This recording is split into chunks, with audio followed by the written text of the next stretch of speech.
আসসালামু আলাইকুম রহমতুল্লাহি ওবরাকাতুহু। আলহামদুলিল্লাহি রব্বিল আলামিন ওয়াসসালাতু ওয়াসসালামু আলা আবদিহি ওয়া রাসূলিহি মুহাম্মাদিনিন নাবিয়্যিল উম্মি ওয়া আলিহি ওয়া সাহবিহি আজমাইন ওয়া মান তাবিআহুম বিইহসানিন ইলা ইয়াউমিদ্দিন, আম্মা বা'দ। সমস্ত প্রশংসা আল্লাহ সুবহানাহু ওয়া তাআলার জন্য। দুরূদ ও সালাম বর্ষিত হোক আমাদের প্রিয় নবী মুহাম্মদুর রসুল্লাহ সাল্লাল্লাহু আলাইহি ওয়াসাল্লামের উপরে। আল্লাহুম্মা সাল্লি আলাইহি আল্লাহুম্মা বারিক আলাইহি। তাওহীদ বিষয়ক আলোচনা দীর্ঘদিন থেকে আমরা আলোচনা করতেছি। তারপরও মনে হয় যে তাওহীদ তাওহীদ বিষয়ে কিছুই আলোচনা হয়নি, অনেক কিছুই অজানা রয়ে গেছে।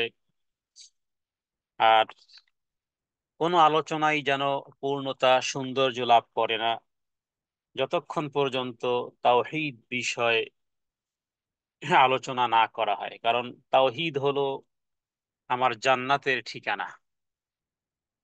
তাওহীদ যদি ঠিক থাকে, লা ইলাহা ইল্লাল্লাহ যদি ঠিক থাকে, এমত অবস্থায় যদি মৃত্যুবরণ হয় আমার, যে আমার লা ইলাহা ইল্লাল্লাহ এটি ঠিক আছে, তাহলে রাসূলুল্লাহ সাল্লাল্লাহু আলাইহি ওয়াসাল্লাম তিনি বলেছেন, মান মাতা ওয়া হুয়া ইয়ালামু আন্নাহু লা ইলাহা ইল্লাল্লাহ দাখালাল জান্নাহ। দাখালাল জান্নাহ, আকীদায়ে তাওহীদের উপরে মৃত্যুবরণকারী প্রত্যেক ব্যক্তি জান্নাতে প্রবেশ করবে। কোন ব্যক্তি এমত অবস্থায় মারা গেছে যে সে খুব ভালো করে জানে লা ইলাহা ইল্লাল্লাহ, এর উপরে পূর্ণ আস্থা রাখে, তাহলে দাখালাল জান্নাহ, সে ব্যক্তি জান্নাতে প্রবেশ করবে। আল্লাহ তাআলা যেন এই জান্নাতি আমল, যেহেতু জান্নাত কিংবা জাহান্নাম, জান্নাত আমার রবের সন্তুষ্টির জায়গা, জাহান্নাম আমার রবের অসন্তুষ্টির জায়গা, যেন আমার রবের সন্তুষ্টির জায়গায় যেতে পারি। তবে এই পথ বড় কণ্টকাকীর্ণ পথ, বড় উতরাই পথ, হ্যাঁ, অত্যন্ত কঠিন পথ। শয়তান সে চাইবে বনি আদমকে কিভাবে জাহান্নামে প্রবেশ করানো যায়, আর সেজন্য সে হৃদয়ের মধ্যে হৃদয়ের মধ্যে তাওহীদের বিপরীত সে বীজ বুনতে থাকবে। কারণ সে জানে সবাইকে দিয়ে মূর্তি পূজা সে করাতে পারবে না। তবে আল্লাহ তাআলার যে হক গুলো আছে, সেই হক আল্লাহ তাআলাকে সে যেভাবে করে দেয় নাই, বিতাড়িত মরদুদ শয়তান আল্লাহ তাআলার অর্ডারকে সে ফলো করেনি, তার মানে আল্লাহর হককে সে দেয়নি। সে যেভাবে করে বিতাড়িত মরদুদ হয়েছে, লানত প্রাপ্ত হয়েছে, অনুরূপ ভাবে সে চাইবে কিয়ামতের আগ মুহূর্ত পর্যন্ত ঠিক ওইভাবে মানুষকে বিভ্রান্ত করতে। রাসূলুল্লাহ সাল্লাল্লাহু আলাইহি ওয়াসাল্লাম বিধায় বিষয়টি স্পষ্ট করেছেন। মুআজ বিন জাবাল রাদিয়াল্লাহু তাআলা আনহু, বিশিষ্ট সাহাবী, একই সাওয়ারির উপরে আরোহণ, নবীজির সাথে একই পিঠে, একই সাওয়ারির পিঠে আরোহণ। নবীজি হযরতে মুআজকে ডেকেছেন, হে মুআজ। হযরতে মুআজ ছোট্ট সাহাবী, আদরে সাহাবী, বলেছে, লাব্বাইকা ইয়া রাসূলুল্লাহ, হে আল্লাহ রাসূল, আমি উপস্থিত আছি, আমি খুব মনোযোগ সহকারে শুনতেছি, আপনার সাথেই আছি। হ্যাঁ, কত সুন্দর করে আদবের সাথে বলতো, লাব্বাইকা ইয়া রাসূলুল্লাহ ওয়া সাদাইক, যে হে আল্লাহ রাসূল আমি উপস্থিত আছি। নবীজি তখন হযরতে মুআজ বিন জাবালকে এইভাবেই বলেছিলেন যে, হে মুআজ, যদি কোনো ব্যক্তি এই সাক্ষ্য প্রদান করে যে আল্লাহ তাআলা ব্যতীত আর সত্য কোনো মাবুদ নেই এবং মুহাম্মদ সাল্লাল্লাহু আলাইহি ওয়াসাল্লাম আল্লাহ তাআলার প্রেরিত বান্দা এবং রাসূল, তাহলে হাররামাল্লাহু আলান নার, আল্লাহ তাআলা তার জন্য জাহান্নাম আল্লাহ তাআলা তার জন্য জাহান্নামকে হারাম করে দিবেন। হয় জান্নাত না হয় জাহান্নাম। কারো জন্য হবে জান্নাত হারাম, তার মানে তাহলে জাহান্নাম হবে তার ঠিকানা। আবার কারো জন্য, মুমিনের জন্য আল্লাহ তাআলা জাহান্নামকে হারাম করে দিবেন, তার মানেই হলো জান্নাত হবে তার ঠিকানা। গোটা কোরআনুল কারীম স্পষ্ট করেছে এভাবে করে যে কোনো ব্যক্তি যদি আল্লাহ তাআলার সাথে সাক্ষাৎ করে এমত অবস্থায় যে আমার রবের সাথে কোনো প্রকারের শরিক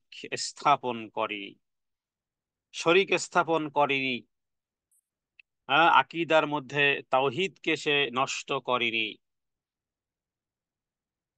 যদি কোনো ব্যক্তি আকীদায় তাওহীদকে নষ্ট করে তাহলে তার ঠিকানা হবে জাহান্নাম, আর যদি তাওহীদকে কেউ বরকরার রাখে তাহলে তার ঠিকানা হবে জান্নাত। আল্লাহ তাআলার কাছে সেই তাওহীদ কামনা করি যেই তাওহীদ আল্লাহ তাআলা গোটা কোরআনুল কারীমের পাতায় পাতায় উল্লেখ করেছেন। কোরআনুল কারীমের একটি আয়াতকে বলা হয় যে যে আয়াতটি হলো শাহাদাতাইন। শাহাদাতাইনের ক্ষেত্রে আমরা তো পড়ি, কালিমা শাহাদাত পড়ি, অজুর শেষে আমরা যেই শাহাদাত পড়ি। আরেকটি আয়াত আছে যে আয়াতটি মূলত সূরা আলে ইমরানের 18 নম্বর আয়াত। সে আয়াতটি যেন আল্লাহ তাআলা নিজেই সাক্ষ্য দিচ্ছেন যে তাওহীদ কি। মানে আল্লাহ তাআলাই তাওহীদের ব্যাখ্যা দিচ্ছেন যে জানতে চাও তাওহীদ কি, তাহলে শোনো। শাহিদ আল্লাহ মানে আল্লাহ তাআলা সাক্ষ্য প্রদান করতেছেন, আল্লাহ তাআলা ঘোষণা করতেছেন, আল্লাহ তাআলা তাওহীদ শিখাচ্ছেন মানুষকে। কোরআনুল কারীমের সূরা আলে ইমরানের আয়াত নম্বর 18। শাহিদ আল্লাহ মানে আল্লাহ তাআলা স্বয়ং নিজে সাক্ষ্য দিচ্ছেন, আন্নাহু নিশ্চয়ই তিনি, লা ইলাহা ইল্লাহু, আল্লাহ তাআলা নিজে সাক্ষ্য দিচ্ছেন তিনি ব্যতীত আর কোনো মাবুদ নেই। তিনি ব্যতীত তিনি ব্যতীত আর কোনো মাবুদ নেই, সত্য কোনো মাবুদ নেই। এবং এই সাক্ষ্য প্রদান করতেছে ওয়াল মালাইকা, সমস্ত ফেরেশতারা তাওহীদের উপরে আছে, সমস্ত ফেরেশতারাও এটাই সাক্ষ্য দেয়। এবং সেই সাথে সাথে উলুল ইলমি, উলুল ইলমি মানে একমাত্র আসল জ্ঞানী যারা। এখানে কেউ কেউ বলেছেন এটার উদ্দেশ্য যে আলেমে দ্বীন, যারা রবের পরিচয় লাভ করেছে। রবের পরিচয় লাভ করার জন্য আপনাকে সারাটা জীবন রবের পরিচয় জানতে হবে। আমরা তো আসমাউস সিফাতই জানি না, আল্লাহ তাআলার আসমাউস সিফাত কয়টি নাম তাই জানি না, আসমাউস সিফাতের 10টি অর্থ জানি না, 20টি নামের অর্থ জানি না, অথচ আমার রবের নাম সমূহের অর্থ জানাটা জরুরি ছিল। আল্লাহ তাআলা আসমাউস সিফাতের 101 কম 99, 99টি নামের অর্থ আমরা জানি না, আমাদের সন্তানেরাও জানে না। তাহলে আল্লাহ তাআলাকে আল্লাহর হক কিভাবে দিবেন? আপনি এমন ব্যবসা করেন যে ব্যবসার বেনিফিটই জানেন না, এমন এমন কিছু করেন যে এটা কিছুই জানেন না। কোন অফিসে ঢুকলে কোন ডিপার্টমেন্টের কি কাজ সেটা আপনি নিজেই জানেন না। তাহলে এই জ্ঞান তো কোনো জ্ঞানই না। যে ইন্টার এক্সিটই বুঝে না, কোন দিক থেকে ইন্টার হতে হবে, হ্যাঁ, কোনটা অ্যারাইভাল আর কোনটা ডিপারচার এটাই বুঝে না। তাহলে তার অবস্থা কি হবে? সে তো ওই অন্ধের মতন, যাকে আমরা বাংলাতে বলি চোখ থাকিতেও অন্ধ, যে চোখ আছে কিন্তু কিছুই বুঝে না, কোথায় নিষেধ কোথায় আদেশ কিছুই বুঝে না, কোথায় অ্যালাউ কোথায় নট অ্যালাউ ইত্যাদি কিছুই জানে না। তাহলে এই চোখ থেকেও যেন সে অন্ধ। আসমা উস সিফাত সম্পর্কে জানতে হবে, আমার রব সম্পর্কে জানতে হবে যে তিনি কে, রবের পরিচয়। গোটা কোরআনুল কারিমেই কিন্তু রবের পরিচয় উল্লেখ করা হয়েছে। তো এখানে আল্লাহ তাআলা এই উলুল ইলমি বলার দ্বারা যারা আসলে রবের পরিচয় জানে, হ্যাঁ, এর দ্বারা কেউ কেউ অর্থ করেছেন যেটা আলেমদেরও একটা সম্মান, যে আল্লাহ তাআলা নিজের কথা, ফেরেশতাদের কথা, এরপরে তাদের কথা উল্লেখ করেছেন যারা রব সম্পর্কে জানতে চায়, রব সম্পর্কে পড়াশোনা করে, হ্যাঁ, রব সম্পর্কে জানার জন্য জ্ঞান অর্জন করে, এরা হলো উলুল ইলমে, এরা হলো উলুল ইলম, মানে এলেমওয়ালা। হ্যাঁ, উলু মানে ওয়ালা, এলেম মানে এলেমওয়ালা, তার মানে জ্ঞানী, তারাও সাক্ষ্য দিচ্ছেন। হ্যাঁ, এবং কি বিল কিসত, এরা সবাই এই জ্ঞানী ন্যায়নিষ্ঠ, হ্যাঁ, ন্যায়নিষ্ঠতার সাক্ষ্য এরাই দিচ্ছেন, কে? আল্লাহ তাআলা, ফেরেশতাকুল এবং এলেমওয়ালারা যে সাক্ষ্যরা দিচ্ছেন এটাই মূলত আসলে ন্যায়নিষ্ঠ সাক্ষ্য। এবং এগেইন আবার আল্লাহ তাআলা বলতেছেন লা ইলাহা ইল্লা হুয়াল আজিজুল হাকিম, তিনি ছাড়া আর সত্য কোনো মাবুদ নেই, আর তিনি পরাক্রমশালী, তিনি প্রজ্ঞাময়। তাহলে দেখুন, কোরআনুল কারীম থেকে আল্লাহ তাআলা নিজের পরিচয় এভাবে উল্লেখ করেছেন। কোরআনুল কারীমে আল্লাহ তাআলা স্পষ্ট করে বলেছেন সূরা কাসাসের মধ্যে যে দেখো, সর্ববিষয়ে সব বিষয় আমাকে ব্যতীত অন্য কাউকে ডেকো না।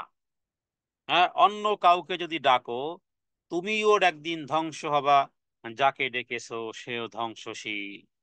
তাহলে মরণশীল আর ধ্বংসশীল এদেরকে ডাকাডাকি করে কি লাভ হবে?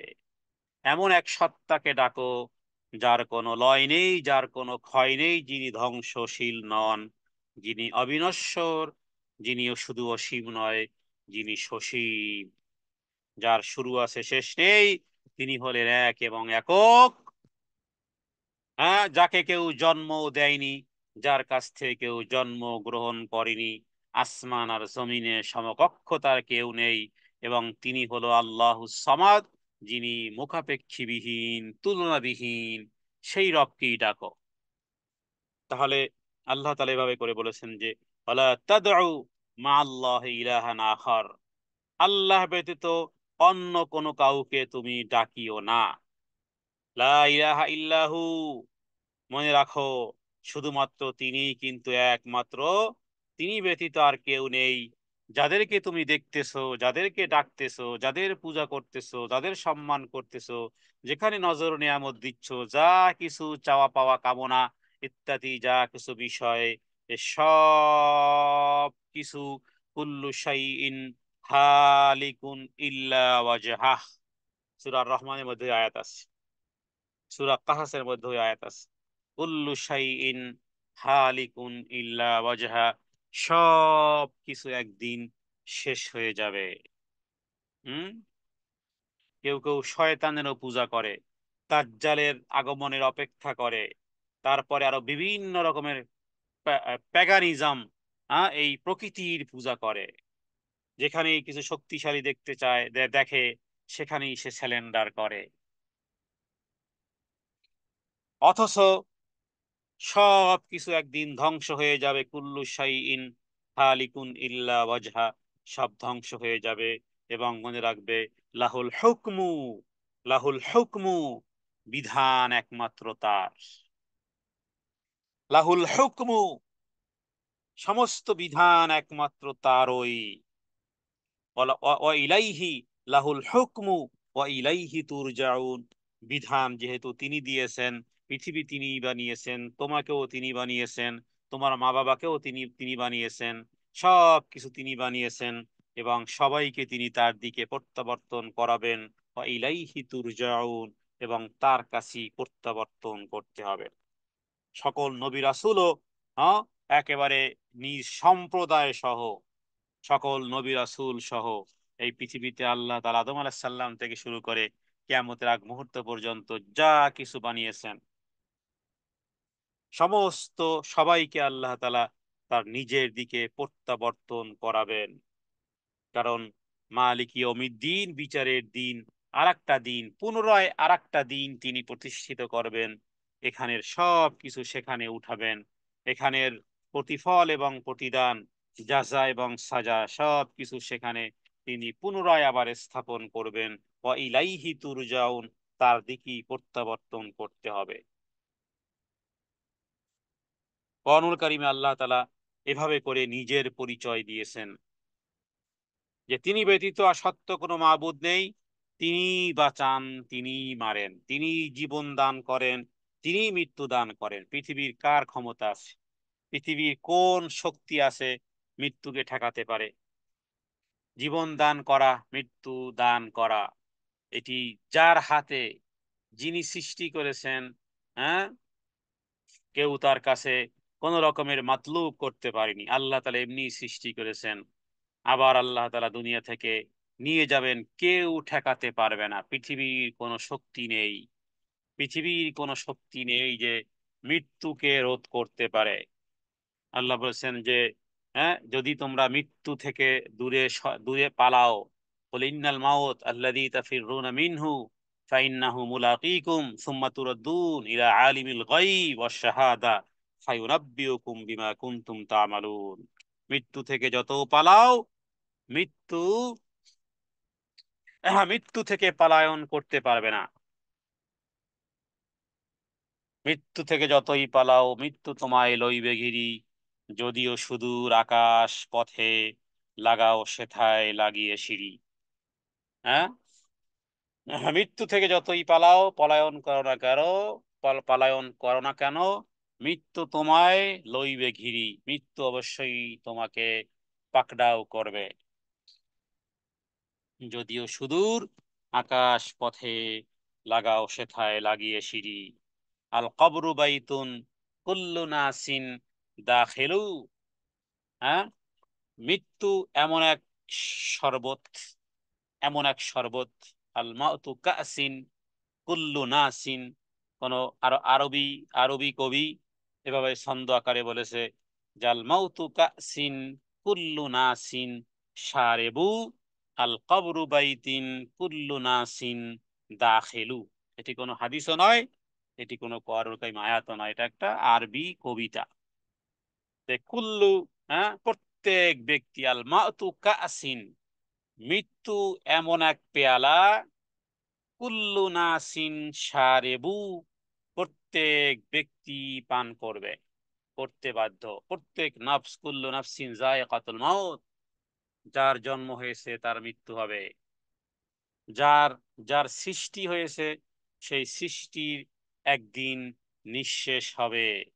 হ্যাঁ, মখলুকের একদিন মখলুকিয়ত শেষ হবে, কিন্তু আমার রব মখলুক নয়। এমন এক রবের ইবাদত করি যিনি হলেন খালেক। তাহলে প্রত্যেক ব্যক্তি ওই পেয়ালা পান করবে। আবার আল কবরু বাইতিন, কবর হলো এমন এক ঘর, কবর হলো এমন এক ঘর, আল কবরু বাইতিন কুল্লু নাসিন দাখিলু, প্রত্যেক ব্যক্তিকে সেই ঘরে প্রবেশ করতে হবে। যেই ঘরের দরজা জানালা নেই, দরজা জানালা বিহীন সেই ঘরে থাকতে হবে। দুনিয়াতে হ্যাঁ, আলো বাতাসের জন্য, সৌন্দর্যের জন্য, ঘর নির্মাণের জন্য ঘরে দরজায় জানালায় লক্ষ লক্ষ কোটি কোটি টাকা খরচা করি, কিন্তু এই ঘরের দরজা জানালায় কয়দিন বা থাকি? দামি পর্দা টানানো আছে, দামি সব কিছু থরে থরে, তকে তকে থরে থরে সাজানো আছে, কয়দিন থাকবো? কিন্তু এমন এক ঘর, যেই ঘরের দরজা জানালা কিছুই নেই, সেই ঘরে প্রত্যেক ব্যক্তিকে ইন্টার হতে হবে। তাহলে ফিরে আসি তাওহীদের আলোচনাতে। যে তাওহীদ হলো কোরআনুল কারিমের দৃষ্টিতে আল্লাহ তাআলা গোটা কোরআনুল কারিমে আল্লাহ তাআলা নিজের পরিচয় দিয়েছেন। আসমা ও সিফাত সম্পর্কে যদি আমরা জানতে পারি এবং ইবাদতের ক্ষেত্রগুলো আল্লাহ তাআলা নিজেই বলেছেন যে আল্লাহ তোমাদেরকে নির্দেশ করতেছেন তার ইবাদত করবে, অন্য কারো ইবাদত করা যাবে না। ওটাই হলো সহজ রাস্তা, সোজা রাস্তা। ইন্নাল্লাহ রাব্বি ওয়া রাব্বুকুম ফাবুদু হাযা সিরাতুম মুস্তাকিম। হ্যাঁ, যে হে নবী, যে আল্লাহ তাআলা তিনি আমাদের প্রভু, তোমাদেরও প্রভু, সুতরাং তারই ইবাদত করো, এবং এটাই হলো সঠিক সহজ রাস্তা। যা কিছু করি দুনিয়ার জীবদ্দশায় এগুলোই মূলত ইবাদত। তাহলে এই কারণে যে প্রতিটি ইবাদত করার আগে জানতে হবে, প্রতিটি আমল করার আগে জানতে হবে যে সেই আমলটি আসলে মূলত রাসূলুল্লাহ সাল্লাল্লাহু আলাইহি ওয়াসাল্লাম সেই ইবাদতের চিত্রটি দিয়েছেন কিনা, তার কাছ থেকেই ব্যাখ্যা নিতে হবে। মন গড়া কোনো ভালো লেগেছে, ভালো লাগতেছে ইত্যাদি ভালো লাগার বহির প্রকাশে আবেগ আর বিবেকের ঘোড়া দৌড়িয়ে কোনো ইবাদত করলে সেটি আল্লাহ এবং আল্লাহ রাসূল থেকে যদি প্রমাণিত না হয়, তাহলে মনে রাখতে হবে যে সেটি আল্লাহ এবং আল্লাহ রাসূলের প্রতি মিথ্যা আরোপ করা হয়। যদি কোনো ব্যক্তি শরীয়তের মধ্যে কোনো কিছু বেশি অ্যাড করে, এর দ্বারা নবীজির উপরে মিথ্যা আরোপ করা হয়। কিভাবে? যে তাহলে নবীজির উপরে যে আয়াত নাজিল হয়েছে যেখানে আল্লাহ নিজে ঘোষণা করেছেন, দেখুন ঘোষণাটা নবীজিও করেছেন, আল্লাহ তাআলাও করেছেন। নবীজি এভাবে করে ঘোষণা দিয়েছেন যে আমার উপর যে দায়িত্ব অর্পিত হয়েছে আমি কি সেটা তোমাদের কাছে পুঙ্খানুপুঙ্খভাবে পৌঁছিয়েছি? হ্যাঁ, প্রশ্ন করেছেন আরাফাতের ময়দানে। সাহাবায়ে কেরাম বলেছেন যে জি বালা ইয়া রাসূলুল্লাহ, আপনি পৌঁছে দিয়েছেন। নবীজি বলেছেন হে আল্লাহ তুমি সাক্ষী থাকো, হে আল্লাহ তুমি সাক্ষী থাকো, হে আল্লাহ তুমি সাক্ষী থাকো। তিনবার বলেছেন এভাবে করে, আল্লাহুম্মা শাহাদ, আল্লাহুম্মা শাহাদ, আল্লাহুম্মা শাহাদ। হে প্রভু তুমি সাক্ষী থাকো, তুমি সাক্ষী থাকো, তুমি সাক্ষী থাকো। এরপরে আল্লাহ তাআলাও ওখানে নাজিল করেছেন হে নবী, আল ইয়াউমা আকমালতু লাকুম দীনাকুম ওয়া আতমামতু আলাইকুম নি'মাতি ওয়া রাদিতু লাকুমুল ইসলাম দীনা। আজকের দিনকে পরিপূর্ণতা দান করলাম, হ্যাঁ, এবং আমার নিয়ামত সমূহকে পূর্ণতা দান করলাম এবং আমি সন্তুষ্ট হয়ে গেলাম।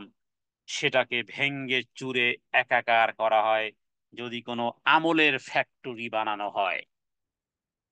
কোনো যদি আমল বানানো হয়, তাহলে এই যে ঘটনা শুনালাম আরাফাতের ময়দানে নবীজি আল্লাহকে সাক্ষ্য রেখেছেন, সাহাবায়ে কেরামকে জিজ্ঞেস করেছেন মিশন এবং ভিশন, আসার উদ্দেশ্য এবং লক্ষ্য কমপ্লিট, আল্লাহ তাআলাও কমপ্লিট করেছেন। আর আপনি কোনো ইবাদত করা মানেই হলো যে আল্লাহ রাসূল ইবাদতের ফরম্যাট গুলো কমপ্লিট করে নাই, আপনি একটু বেশি বুঝেছেন, আপনার কাছে জ্ঞান এসেছে এবং সেই জ্ঞান অনুযায়ী আপনি আরো কিছু অ্যাডেড করেছেন, কিছু ডিডাক্টেড করেছেন। মনে রাখবেন আপনি, হ্যাঁ, ওই জ্ঞানটুকুর নাম হলো শয়তানি জ্ঞান, ওইটুকুর নামই হলো শয়তানি জ্ঞান। এই জন্য সব জ্ঞান কিন্তু মানুষকে সঠিক পথ প্রদর্শন করে না। কোরআন এবং সুন্নাহর সাথে মিলিয়ে তারপরে সেই জ্ঞানের বহির প্রকাশ করতে হবে। আমলের ক্ষেত্রে এইভাবেই অগ্রসর হতে হবে। আমরা গত পর্বে একটি কথা বলেছিলাম, কথাটি সব অবস্থাতেই, সেটি হলো যে প্রত্যেক ব্যক্তি কেউ কেউ কারো না কারো কাছ থেকে নির্ভরশীল, হ্যাঁ, কারো কাছ থেকে না কারো কাছ থেকে জ্ঞান আহরণ করতেছে। এই ক্ষেত্রে আমরা বলতেছিলাম যে আমাদের বক্তব্য যে আপনারা শুনতেছেন, আমরা আপনাদেরকে কোরআন সুন্নাহ থেকে কথা বলতেছি, তারপরেও তারপরেও সেটাকেও আপনাদের উচিত সেটাকেও আরো অন্য আলেমের কাছ থেকে শুনে নেওয়া। যে মাসুম বিন আল আসাদ যা বলতেছে এটি কোরআন হাদিসে কথা বলতেছে, হ্যাঁ, আমার কাছে সেই পাওয়ার নেই, অতএব আসলে গিয়ে সঠিক বলতেছি কিনা আরো অন্যত্র জায়গা থেকেও হ্যাঁ, আহ, যাচাই করে নেওয়া, অন্ধের মতন অনুসরণ না করা। কারণ আল্লাহ মাফ করুক, আল্লাহ মাফ করুক, আউযুবিল্লাহ আউযুবিল্লাহ আউযুবিল্লাহ, নাউযুবিল্লাহ নাউযুবিল্লাহ, কোন একজন আলেম বিভ্রান্ত হয়ে যেতে পারে। বিভ্রান্ত হয়ে যাওয়ার পরে সেই কখনো বলবে যে আমি বিভ্রান্ত হয়ে গেছি? সে তো আগের মতনই ময়দানে, হ্যাঁ, তার আওয়াজ পৌঁছাতে থাকবে। হতে পারে আল্লাহ মাফ করুক কোনো বক্রতা এসে গেছে, হ্যাঁ, আল্লাহ মাফ করুক, হেদায়েতের জায়গা থেকে সরে গেছে, হতে পারে কারো খপ্পরে পড়েছে, হতে পারে দুনিয়ার পিছনে পড়ে গেছে। হ্যাঁ, আপনি আমি আমরা কে? বনী ইসরাইলের এমন এক ব্যক্তির কথা আমরা কোরআন থেকে জানি। আমি শুধু ইঙ্গিত দেব, সূরা সূরা আনফালের মধ্যে এমন এক ব্যক্তির কথা আল্লাহ উল্লেখ করেছেন, বনী ইসরাইলের এমন একজন আবেদের কথা আল্লাহ উল্লেখ করেছেন, যেই আবেদ হাত উঠাতে দেরি, রব্বুল আলামিন তার দোয়া কবুল করতে দেরি করেন না। তার মানে চিন্তা করুন যে ওই ব্যক্তি কোন পর্যায়ে পৌঁছে গেছে। যেই ব্যক্তি হাত উঠাতে দেরি এবং এতটাই প্রসিদ্ধ, এতটাই বাস্তবায়ন, এতটাই সার্টেনলি, এতটাই তড়িৎ, এতটাই ফাওরান, এতটাই ইমিডিয়েটলি, এখনই হাত উঠাবে, এখনই যা দোয়া করবে এখনই কবুল হবে। এখনই যদি বলে যে আল্লাহ বৃষ্টি দাও, শুধু দেখবেন ও মুখ দিয়ে বলেছে, ওদিকে আকাশ থেকে বৃষ্টি বর্ষণ হতে দেরি হয়নি। এতটাই বিখ্যাত, এতটাই প্রখ্যাত, এতটাই মানুষের মধ্যে প্রসিদ্ধ ছিল। এরপরে বনী ইসরাইলের সেই ঘটনার মধ্যে শুধু ইঙ্গিত দেওয়া এতটুকুই, যে আল্লাহ তাআলা তার কথা কোরআনুল কারিমে আয়াত বানিয়ে উল্লেখ করেছেন। যে ঘটনা ছিল পিছনে এমন, যে যেহেতু দোয়া করলেই কবুল হয়, সবাই বলল যে, হ্যাঁ, বনী ইসরাইলের ওই ওই সময়কালে নবীর বিরুদ্ধে যুদ্ধ হচ্ছিল। নবীর বিরুদ্ধে যুদ্ধ হচ্ছিল, বললো যে আমরা তো পারতেছি না। হ্যাঁ, মুসা আলাহিস সাল্লামের পরের নবী। তো তো এক কাজ করেন, আপনি একটু নবীর বিরুদ্ধে একটু বদদোয়া করেন, বলল। তো সে ব্যক্তির কাছে দিনের জ্ঞান তো ছিল, বললো কি বলো তোমরা, কি বলো তোমরা যে নবীর বিরুদ্ধে, হ্যাঁ, আমি বদদোয়া করব। এরপরে আস্তে আস্তে আস্তে আস্তে তার পিছে লেগেই থাকলো, হাদিয়া, তোহফা, টাকা পয়সা, ধন দৌলত দিতেই থাকলো, দিতেই থাকলো, খেতে খেতে খেতে খেতে খেতে খেতে, হ্যাঁ, এরপরে ঋণগ্রস্ত হয়ে গেল। এরপরে আর ওইভাবে তাকে, হ্যাঁ, তেল মালিশ করতেই থাকলো, যে তা আপনি এভাবে করে বলেন। হাদিয়া তোহফা খেতে খেতে, প্রবৃত্তি অনুসরণ করতে করতে বললো যে তোমরা এত কিছু দিয়েছো, ওই যে মন মস্তিষ্ক পরিবর্তন হয়ে গেছে, বললো আচ্ছা ঠিক আছে, আচ্ছা ঠিক আছে। এরপরে এই বদবখত, হাদিয়া তোহফা খেতে খেতে এই বদবখত, এত বড় একজন আবেদ, হ্যাঁ, হাদিয়া তোহফার চক্করে পড়ে, হাদিয়া তোহফা খেতে খেতে চক্করে পড়ে বলল যে ঠিক আছে, আচ্ছা যাও, তোমাদের কথা আমি শুনে নেব। এরপরে হাত উঠালো, নবীর বিরুদ্ধে বদদোয়া করার তৌফিক তার হয় নাই, বরং বরং দোয়াই বের হয়েছে। যদিও বদদোয়া করতে হাত উঠিয়েছিল, কিন্তু আল্লাহ তাআলা এই ব্যক্তিকে যেই অবস্থা করেছেন সেটি কোরআনুল কারীমে আল্লাহ উল্লেখ করেছেন। ফানসালাখা মিনহু ফাআতবাহু শাইতান ফাকানা মিনাল গাওয়িন। যে যে এরপরে সে সঠিক পথ থেকে বিচ্যুত হয়ে গেল, এবং কুকুরের মতন, কুকুরের মতন জিহ্বাটা ঝুলে পড়ে গেল। কুকুরের মতন, ইয়াতরুখু কামা তাতরুখু, হ্যাঁ, কুকুরকে যদি তাড়ান অথবা না তাড়ান, ওর জিহ্বাটা বের করে, পৃথিবীতে এমন এক প্রাণী জিহ্বা বের করে শ্বাস নেয়। কোন প্রাণী এই রকমের, হ্যাঁ, জিহ্বাটা বের করে, জিহ্বাটা আধা হাত বের করে, কুকুর এমনিতেই শ্বাস ওইভাবে কাঁপতে থাকে, শ্বাস নিতে থাকে, হাঁটতেছে, জিহ্বাটা বের করা আছে।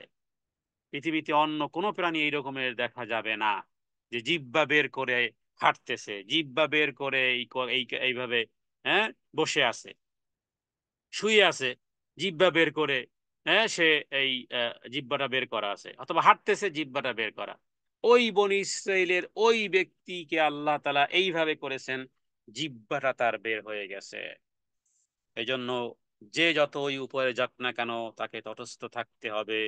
শয়তান কিন্তু তওবা পড়ে নাই, শয়তান কিন্তু তওবাকারী হয় নাই, ওর তওবার দরজা বন্ধ। বিতাড়িত মরদুন ইলা ইয়াউমিদ্দিন, লানাতি ইলা ইয়াউমিদ্দিন। আল্লাহ বলেছেন যে আমার লানত তোর প্রতি কিয়ামতের আগ মুহূর্ত পর্যন্ত। অতএব দুনিয়ার জীবদ্দশায় দ্বীনের সঠিক জ্ঞানের সাথে যদি সম্পৃক্ততা না থাকি, শয়তান বিভ্রান্ত করবে, মৃত্যুর সময়ও আসবে, মৃত্যুর সময়ও সে আসবে। হুম, মৃত্যুর সময় ধোঁকা দিতে আসবে। নবীজি দোয়া করতেন, হে আল্লাহ, মৃত্যুর সময়কালীনও এই আইয়াতাখাব্বাতিয়ানা শাইতানু মিনাল মাস, হ্যাঁ, মৃত্যুর সময় এই শয়তানের ধোঁকা থেকে আল্লাহ তাআলার কাছে সাহায্য চাইতেন। নবীদি যদি সাহায্য চাইতেন, অথচ তার সাথে কারিন যে নবীকে কখনোই প্ররোচনা দিতে পারে না, সেই নবী যদি বিতাড়িত মরদুদ শয়তান থেকে পানাহ চান, তাহলে আপনার আমার কি করা উচিত? সর্বকথার হাজার কথার একটি কথা, সেটি হলো অন্ধের মতো নিজে আমল করা যাবে না। ভালো লেগেছে, ফেসবুকে পেয়েছি, সোশ্যাল মিডিয়াতে পেয়েছি, হ্যাঁ, রাঙ্গা রাঙ্গা হুজুরের রাঙ্গা রাঙ্গা কথায়, হ্যাঁ, পরীক্ষিত বলে সে কি বলে বলেছে, আর সেটা আমল করা শুরু করে দিয়েছি। কারা এই শ্রেণী? কারা কোরআন হাদিসের কথা বললেই যে মনে প্রাণে নেয়, এরা হলো আবেদ, আল্লাহর খুব বেশি ইবাদত করতে চায়। হ্যাঁ, ডাক্তার আব্দুল্লাহ জাহাঙ্গীর স্যার তিনি তার কিতাবের মধ্যে উল্লেখ করেছেন যে এই পৃথিবীতে জাল হাদিস তারাই বেশি বানিয়েছে যারা সবচেয়ে বেশি আবেদ। কথাটা একটু কেমন মনে হচ্ছে, তাই না? হ্যাঁ, এটাই বাস্তবতা। যদি দ্বীনের জ্ঞান না থাকে কিন্তু এমনি ধার্মিক, আল্লাহর কসম করে বলি, কাবা ঘরের প্রভুর কসম, শুধু ধার্মিকতার 5 পয়সারও দাম নেই, না ইসলামে না কোরআন হাদিসের কাছে 5 পয়সারও দাম নেই। শুধু ধার্মিকতার কোনো দাম নেই। হ্যাঁ, ওই ধার্মিকতার দাম আছে যেই ধার্মিকতার সূত্র আছে। হ্যাঁ, সে ধার্মিক, তবে সূত্রে ধার্মিক। তার হ্যাঁ CSR স্পর্শা ঠিক আছে, তার আমলের দলিল সে জানে যে আমি যে আমলটা করতেছি এটি, হ্যাঁ, এটা এটা অথেন্টিক, এটা হাদিস সম্মত আমল।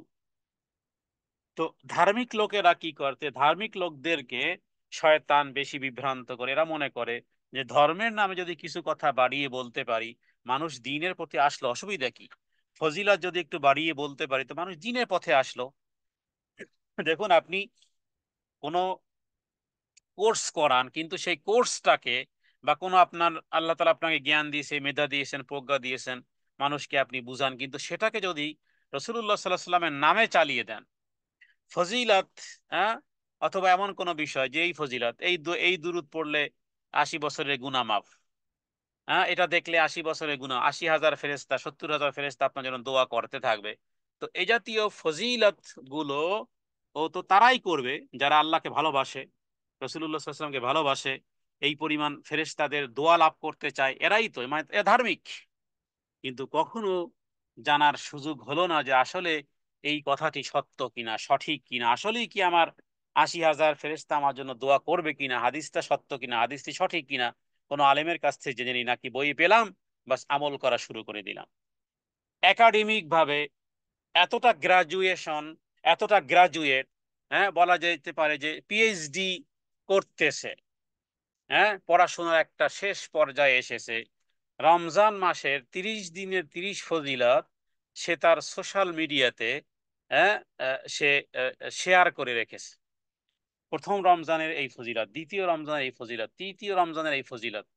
তার শিক্ষাগত যোগ্যতা অনেক উপরে, অনেক উপরে শিক্ষাগত, দুনিয়াবী শিক্ষাগত যোগ্যতা, কিন্তু ধর্মের নামে তার আইডি থেকে, হ্যাঁ, প্রতিটি রমজানের এক একটা ফজিলত উল্লেখ করা হয়েছে, অথচ কোনো রেফারেন্স নেই, কোনো রেফারেন্স নেই, আর সে এগুলোকে সে তার ওয়ালে শেয়ার করে রেখেছে।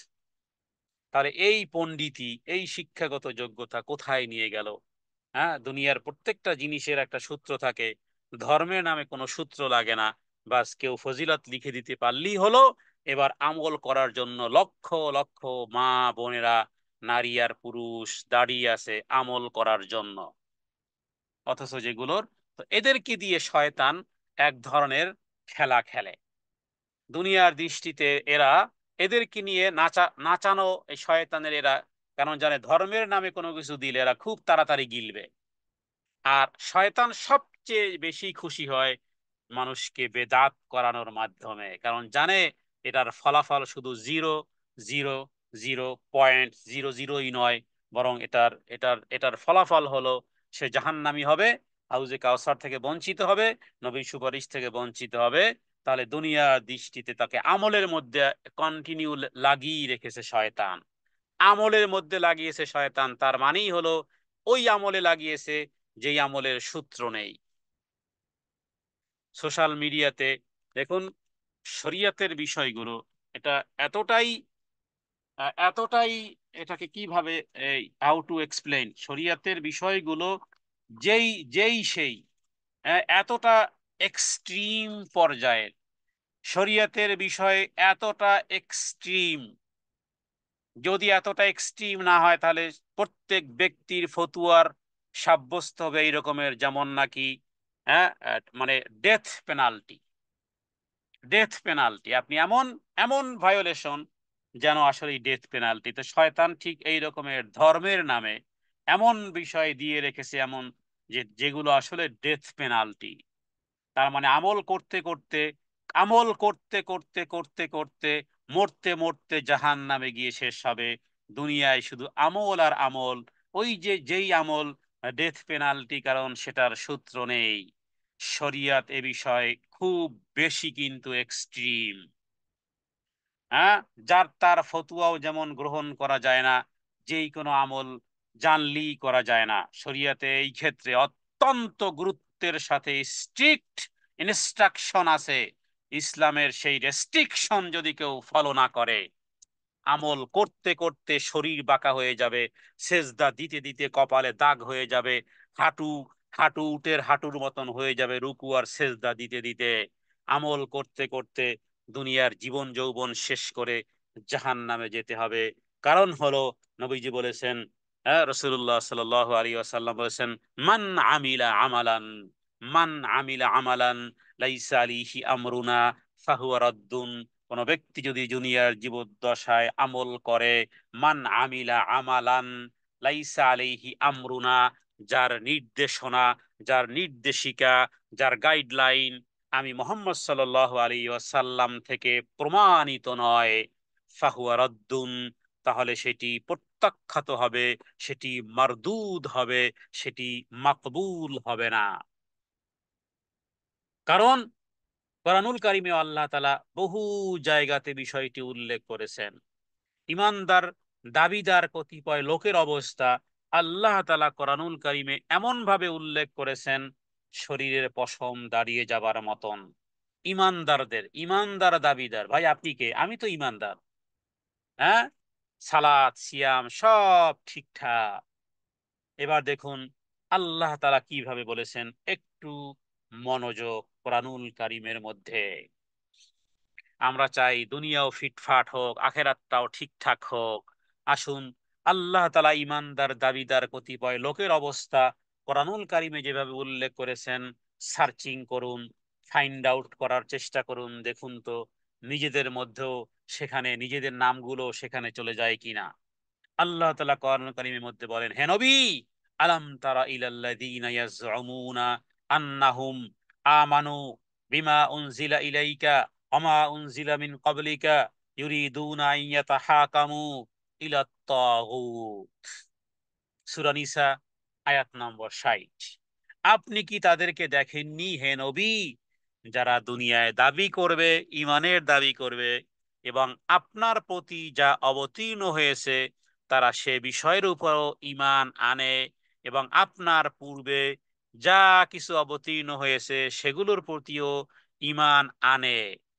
তবে, তবে বাট আইয়াতাহাকামু ইলাত তাগুত, তারা যেথায় গিয়ে, হ্যাঁ, সেটা স্বার্থ হোক অথবা অন্য কোনো ভাবে হোক, তারা বিরোধিতায় কি করে, কোন কোন বিষয়ে তাগুতের দিকে তারা তাদের মাধ্যমে ফায়সালা করাতে চায়। কথাটা স্পষ্ট আমি আরেকটু বলি। তার মানে এই আয়াত থেকে আল্লাহ তাআলা বুঝাচ্ছেন যে ইমানের যদি বলা হয় যে 100টা সিঁড়ি আছে, এরা বলবে যে 1 2 3 4 5 6 7 8 9 একেবারে 100 পর্যন্ত মানলাম, কি চাই আপনার। কিন্তু ঘটনা কি ঘটায়, মানে কোরআন মানে পূর্বের কিতাব সমূহের প্রতি মানে ইমান আনে। হ্যাঁ, আমানু বিমা উনজিলা ইলাইকা ওমা উনজিলা মিন ক্বাবলিক, মানে হে নবী তোমার প্রতি যা নাজিল হয়েছে কোরআন এবং হাদিস, এটার প্রতি তো ইমান রাখে রাখে, এবং পূর্ববর্তী গ্রন্থ তাওরাত মানে, জব্বুর মানে, ইনজিল মানে সব মানে আমরা মানি, একেবারে আদম আলাহিস সাল্লাম থেকে শুরু করে সমস্ত কিতাব সমূহ। কিন্তু যেথায় ভায়োলেশনটা হয়, যার মাধ্যমে আল্লাহ তাআলা ইমানদারদের এই অবস্থা বলেছেন যে তারা কি করে, আইয়াতাহাকামু ইলাত তাগুত, পারস্পরিক বিরোধিতা, পারস্পরিক যে সমস্ত বিষয়গুলো আসে সেই ক্ষেত্রে তারা ইসলাম বিরোধী শক্তি অথবা তাদের হুকুম আহকাম গুলো মেনে না, মানে ফায়সালার ক্ষেত্রে। তাগুত মানে কি, যে তাগুত, তাগুত শব্দের অর্থ হলো যে আল্লাহ বিরোধী শক্তি, সেখানে তারা যায় ফায়সালার জন্য, সেখানে যায় তারা তাদের নিজেদের ফায়সালার জন্য। আচ্ছা, উদাহরণ দিয়ে বলি, তা নাহলে অস্পষ্ট থাকতে পারে। যেমন আমাদের দেশের হাইকোর্ট, জজ কোর্ট, সুপ্রিম কোর্ট ইত্যাদি, এগুলো কোরআন সুন্নাহর লঙ্ঘনীয় বিষয়। কোরআন সুন্নাহর লঙ্ঘনীয় বিষয় আমরা এটা জানি, কিন্তু জায়গা জমি বলেন অথবা অন্য কোনো বিষয়, মামলা মোকদ্দমার ক্ষেত্রে আমরা সেখানে যেতে হয়। হ্যাঁ, আপনার আমাকে যেতে হয়। এই আয়াত যারা বুঝা মানে ব্যাখ্যাবিহীন এভাবে হয় যে যেহেতু এই কোর্ট বা এই আদালত, এই সুপ্রিম কোর্ট, এই হাই কোর্ট, এই জজ কোর্ট যেহেতু ইসলাম বিরোধী, অতএব এই এই ইসলাম বিরোধী এই কোর্টের ফায়সালা যদি আমি মেনে নিই, তার মানেই হলো যে তাগুতের বিধানকে, তাদের হুকুমকে আমি মেনে নিলাম। এটা হলো স্বাভাবিক ভাবে এই আয়াতের শাব্দিক ব্যাখ্যা হয়। আচ্ছা, এখন ইন্টারনালি আপনাকে যে বিষয়টি বুঝতে হবে সেটি হলো যে হ্যাঁ, অবশ্যই কোরআন সুন্নাহর অনুযায়ী যেহেতু এই কোর্ট, এই দেশ, এদেশের এই দেশের বিচার বিভাগ, এই দেশের আইন বিভাগ, এদেশের মন্ত্রণালয় ইত্যাদি ওইভাবে বিচার ফায়সালা করে না, এটাও মাথায় রাখতে হবে। এবং যদি স্পষ্ট জানা যায় যে কোরআন সুন্নাহর বিপরীত বিপরীত ফায়সালা দেওয়া হয়েছে, তাহলে একটা তো পাওয়া গেল যে অসুবিধা নেই, একটা আইন তো পেয়েছি, একটা নথিপত্র তো পেয়েছি, এবার সে সন্তুষ্ট চিত্তে সেটাকেও মেনে নেয়।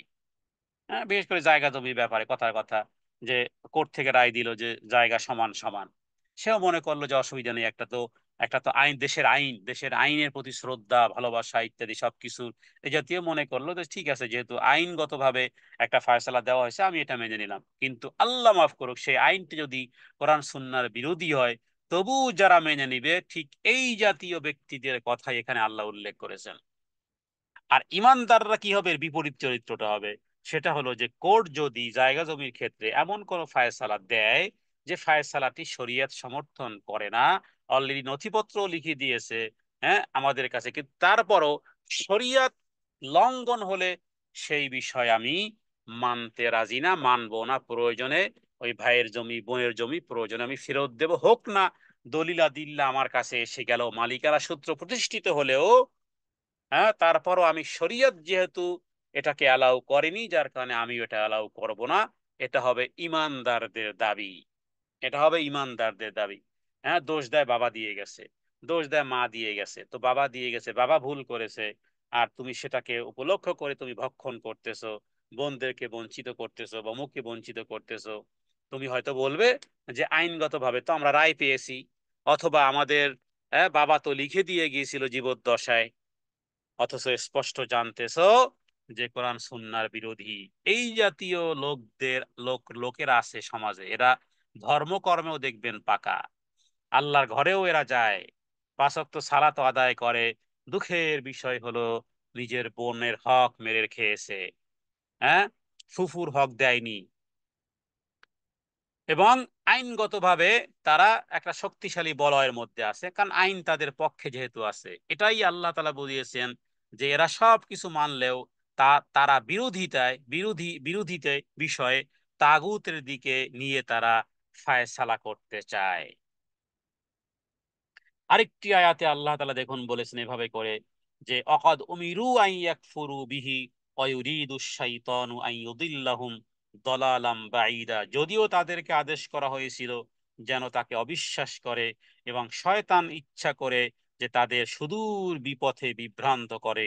ওয়া ইউরিদুশ শাইতান, শয়তান একটা জিনিস চায়, আল্লাহ তাআলা একটা জিনিস নবীদের মাধ্যমে আদেশ দিয়েছেন, শয়তান আরেকটি চায়, আন ইউদিল্লাহুম দলালাম বাঈদা, সুদূর বিপথে বিভ্রান্ত করে। সুদূর বিপথে, এটার একটা ব্যাখ্যা হলো এভাবে করে যে আপনি সারাহাতান একটা জিনিস আছে, যে জিনিস শরীয়তের লঙ্ঘন হয় না, কিন্তু কিছুটা মনে হচ্ছে যে কিছুটা লঙ্ঘন, শয়তান আপনাকে কখনো ওইভাবে বুঝাবে না, একটু লঙ্ঘন করাবে আপনাকে, অল্প একটু লঙ্ঘন, যেভাবে করে শিরিক প্রতিষ্ঠিত করেছে এই যে সমাজে বিভিন্ন প্রোগ্রাম কেন্দ্রিক যে বিষয়গুলো হয়।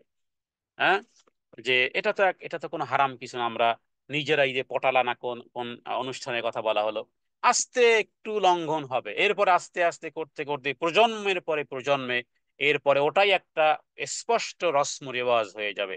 এই জন্য ওলামায়ে কেরামগণ দেখবেন, হ্যাঁ, যারা দিনের মতে প্রথম, তারা ফতুয়ার ব্যাপারে এত বেশি যে আলেমদের কাজই হলো শুধু মানুষকে ফতুয়া কাফের বানানো না।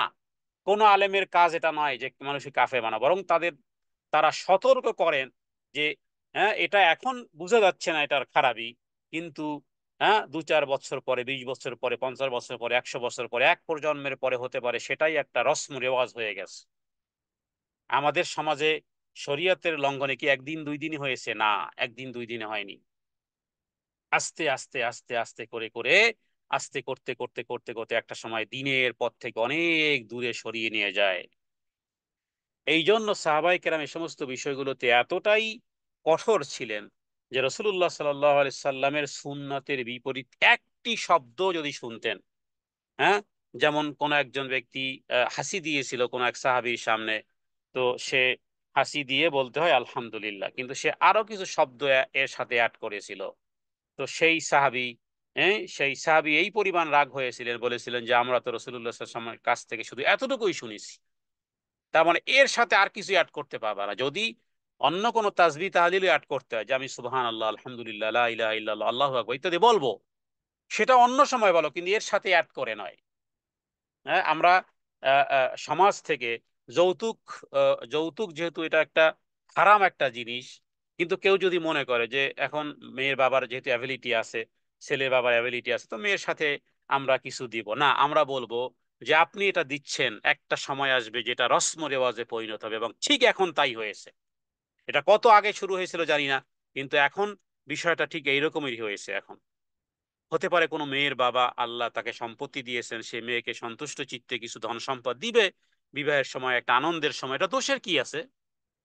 কিন্তু না, ওই দোষ করতে, ওটা দোষের ছিল না। কিন্তু ওলামায়ে কেরামরা বুঝেন যেটা দোষ এখন না হলেও একটা সময় এটা ভয়াবহতা, বিষাক্ততা এমন হবে যে এখন এটা স্মাইলিং কিলিং হয়ে গেছে। এটা ব্যতীত এখন মেয়েও গলায় রশি নেয়, মেয়ের বাবাও গলায় রশি নেয়। কারণ হলো যে মেয়ে বিবাহ দিতে হলে এই পদ্ধতি দিতে হয়। আপনি বলেন সিলেট অঞ্চলে, চট্টগ্রাম অঞ্চলে মেয়ে বিবাহ দেওয়াটা কি পরিমাণ রসম রেওয়াজ দাঁড়িয়েছে। হ্যাঁ, যদি আম কাঁঠালের সময় ওই এক ট্রাক আম কাঁঠাল না দিলে মেয়ের মেয়ের মুখটা ছোট হয়ে যায়, এ ঘটনা, হ্যাঁ, আমরা দেশের মানুষ আমরা জানি। তাহলে পিছনে হতে পারে কোনো কোনো বাবার আমের বাগান ছিল, কাঁঠালের বাগান ছিল, তো সে যদি মেয়েকে একটা দুইটা কাঁঠাল দেয়, এটা দোষের কি আছে? সেই দোষ এখন দোষ নয়, এখন এটা প্রথায় পরিণত হয়েছে, এবং এটার মাধ্যমে হাজার লক্ষ নারীর, হ্যাঁ, বিপদের কারণ হয়েছে, হাজার বাবার ঘুম ঘুম কেড়ে নেওয়ার কারণ হয়ে গেছে। এজন্য ওলামায়ে কেরামগণ গোটা ইসলাম দূর দূরান্তে পাহারাদারিত্ব করে, দূর দূরান্তে পাহারাদারিত্ব করে। কারণ ওটা ওই সময় দোষে ছিল না, কিন্তু ওটার সাথে অ্যাড হওয়াতে এখন এটা রসম রেওয়াজ হয়ে গেছে। এখন ঋণগ্রস্ত হোক, দরকার হলে শরীরের রক্ত বিক্রি করে হলেও মেয়ের মেয়ের বাড়িতে, মেয়ের শ্বশুর বাড়িতে এটা পাঠাতে হবে। এই রসম রেওয়াজ আপনারা বলেন, যারা সিলেট অঞ্চলে আছেন অথবা চট্টগ্রামে অঞ্চলে আছেন অথবা বাংলাদেশের বিভিন্ন অঞ্চলে আছেন, তাদের মধ্যে রসম রেওয়াজটা এখন কি শুধু কি ওই সাধারণ বিষয় আছে, নাকি এটা একটা খুব কঠিন একটা একটা রীতিনীতিতে পরিণত হয়েছে? হ্যাঁ, মেয়ের বাবা ঘর থেকে বের হতে পারবে না লজ্জায়, নাক নাক তার থাকবে না, ওই ওই পরিবারের লোকজন পর্যন্ত বলবে, হ্যাঁ, অথচ সবাই ধর্ম কর্মে পাকা পাকা পোক্ত, সবার মুখে সাদা দাড়ি, সবাই পায়জামা পাঞ্জাবি, সবার পাগড়ি সব ঠিকঠাক। এই যে আল্লাহ তাআলা ওটাই বলেছেন, ইমানের দাবিতে কতিপয় লোকদের অবস্থা আল্লাহ উল্লেখ করেছেন, আয়াত উল্লেখ করেছে সূরা নিসা আয়াত নম্বর 60। এই কারণে যে জিনিসটাকে আপনি এখন ছোট মনে করতেছেন, এটাই যে এক সময় বৃহত্তম একটা রসম রেওয়াজে পরিণত হয়, আর সেটা এমন অবস্থায় হয়, ফলাফল হয় এভাবে। আল্লাহ তাআলা একটি আয়াতের মধ্যে বলেছেন যে আফা হুকমাল জাহিলিয়াতি ইয়াবগুন, অমান আফা হুকমাল, এটা প্রশ্ন আল্লাহ করেছেন, আফা হুকমাল জাহিলিয়াতি ইয়াবগুন, তারা কি জাহিলিয়াতের জাহিলিয়াত সময়কালের আমলের ফায়সালা কামনা করে? হ্যাঁ, তার মানে এখন এটা জাহিলিয়াত হয়ে গেছে। জিনিসটা ছিল সাধারণ, হ্যাঁ, মেয়ের বিবাহের সময় মেয়ের বাবা কিছু দিবে, কিন্তু এখন এটা হয়েছে জাহিলিয়াত। হ্যাঁ, এটা হয়েছে এখন জাহিলিয়াত। তো এই কারণে যে এই কথাগুলো, অনেক কথার সমন্বয়ে সামান্য সংক্ষিপ্তভাবে এতটুকুই মনে রাখবেন যে কোরআন সুন্নাহ থেকে যদি কেউ অনশান্তি আজকের স্বরে, হ্যাঁ, হতে পারে তিনি ওই অনশান্তিতেই ছিলেন, এর পরের প্রজন্ম আরেক অনশান্তি, এর পরের প্রজন্ম আরেক গজ, এর পরের প্রজন্ম আরেক গজ, করতে করতে 40 হাত, 80 হাত, 100 হাত, করতে করতে দিন এক জায়গাতে, দুনিয়ার এক জায়গাতে, এবং আজে বাজে অনেক রসম রেওয়াজের মাধ্যমে দিন থেকে অনেক দূরে সরে যাবে। আর এরপরে এরপরে সৃষ্টি হবে অশান্তি। আল্লাহ বলেছেন, মানুষকে যখন বলা হয় যে সংশোধিত হও, বাদ দাও এগুলো, এই জাতীয় এই জাতীয় বিষয় বাদ দাও। যদি কোনো ছেলে ডিমান্ড করে কোনো কিছু, কিচ্ছু দিবে না, শরিয়াতে দিতে বলেনি, কিচ্ছু দিবে না। হ্যাঁ, যদি অ্যাবিলিটি থাকে সেটাও এই রসম রেওয়াজের সাথে দেব না। 1 বছরের গরু দিতে মন চায়, ঠিক আছে, মেয়ের বিবাহ হয়েছে যে বছর, 1 বছর পরে ওই মেয়ের নামে একটা গরু, হ্যাঁ, ওদের বাড়িতে পাঠা, যদি গরু দিতে এতই মন চায়, যদি খাট পালং দিতে মন চায়, বিবাহের সময় একজন মেয়ের বাবা কিচ্ছু দিবে না, মেয়ে দেবো বাস, আমার অ্যাবিলিটি আছে, আমাকে আল্লাহ কোটিপতি বানিয়েছেন, তবে দেব 1 বছর পরে। কেন 1 বছর পরে দিবেন? এই কারণে যে এই সমাজের এই জাহিলিয়াত ভাঙতে হবে। আল্লাহ বলেছেন সূরা বাকারার 11 নম্বর আয়াতে, যখন তাদেরকে বলা হয় ওয়াইদা কিলা লাহুম লা তুফসিদু ফিল আরদ, দেখো, খামখেয়ালি করে পৃথিবীতে অশান্তি সৃষ্টি, এটা কি অশান্তি না? আমার অ্যাবিলিটি আছে। আর এক গরিব বাবা, চাষির চাষির মেয়ের বিবাহের ক্ষেত্রে কেন টাকা পয়সা উঠাই দিতে হয়? কেন যৌতুক নাই? এবার এবার এবার চ্যারিটির কাছে হাত পাতে, এবার মানুষকে বলো যে টাকা পয়সা ধন দৌলত দিয়ে কেন, কোথায় টাকা দেব? ওই ধনীর দুলালির যেমন বিবাহ ছিল, এই গরিবের এই ঘরের মেয়ে তো ওইভাবে বিবাহ হওয়া উচিত ছিল। কাকে টাকা দিতে হবে? হ্যাঁ, কাকে টাকা দিতে হবে? ছেলেকে? এগুলো ফাসাদ। আল্লাহ বলেন, যখন তাদেরকে বলা হয় পৃথিবীতে অশান্তি সৃষ্টি করো না, এরা বলেন না না না না, ক্বালু ইন্নামা নাহনু মুসলিহুন, আমরা তো সংশোধনকারী। এরা যদি অশান্তির দাবানল এরা জ্বালিয়েছে, হ্যাঁ, বিভিন্ন ডিমান্ড, শরীয়ত যেই ডিমান্ড গুলো করেনি সেগুলো ডিমান্ড করে বসে আছো। না না, আমরা তো যৌতুক খাই না, আমরা তো অশান্তি সৃষ্টি চাই না, এই আয়াত তোমার জন্য। ওয়াইদা কিলা লাহুম লা তুফসিদু ফিল আরদি ক্বালু ইন্নামা নাহনু মুসলিহুন, যখন তাদেরকে বলা হয় যে খামাখা অযথাই পৃথিবীতে অশান্তি সৃষ্টি করো না, তখন তারা বলে আমরা তো শান্তি স্থাপনকারী, আমরা তো শান্তি স্থাপনকারী। সূরা বাকারা আয়াত নম্বর 11। এর মধ্যেই এই জাতীয় ব্যক্তিবর্গ আছেন, ইমানদার, ইমানদার দাবি করে। এবার সর্বশেষ হাদিস বলে আলোচনা শেষ করব, যে হাদিসটি স্বর্ণ দিয়ে লিখে রাখার মতন, হ্যাঁ, অথবা একেবারে বুক পকেটে লিখে রাখার মতন, যেখানে শুয়ে থাকেন সেই বেডরুমে রাখার মতন। কারণ এটা একটা ইন্ডিকেটর, এটার মাধ্যমে আপনি বুঝতে পারবেন আপনি কি এদিক সেদিক হয়ে গেলেন কিনা। হাদিসটি হলো ছোট্ট একটা হাদিস, ইমাম নববী 40 হাদিসের মধ্যে হাদিস টেনেছেন। নবীজি বলেছেন, লা ইউমিনু আহাদুকুম হাত্তা ইয়াকুনা হাওয়াহু তাবআন লিমা জিতু বিহি, তোমাদের কেউ ততক্ষণ পর্যন্ত ইমানদার হতে পারবে না যতক্ষণ না তার প্রবৃত্তি, তার চাহিদা, তার ডিমান্ড, তার যাবতীয় বিষয়গুলো আমার আনিত আদর্শের অধীনস্থ না হয়। রাসূলুল্লাহ সাল্লাল্লাহু আলাইহি ওয়াসাল্লাম বিবাহ করেছেন কিভাবে? হযরত আয়েশা বিবাহ করেছেন কিভাবে? তিনি কিভাবে কি করেছিলেন? ওই ফরম্যাটে আসো, ওই ফরম্যাটে আসো। এটা তো শুধু বললাম, আমি বিবাহের কথা বললাম।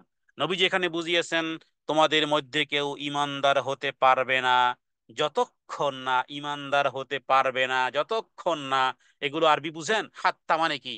তুমি আমার ঘরে প্রবেশ করতে পারবে না যতক্ষণ না আমি তোমার জন্য দরজাকে ওপেন করব। কি বুঝলেন? যতক্ষণ না আমি দরজা ওপেন করব। নবীজি বলেন, ততক্ষণ পর্যন্ত ইমানদার হতে পারবে না যতক্ষণ না তার প্রবৃত্তি তার চাহিদার কোরবানি না দিবে আমার আনিত বিধানের সাথে। এটা যদি হাজারো বার বলি, তারপরও প্রত্যেকবার আলাদা আলাদা কিছু বিষয় আপনি বুঝবেন।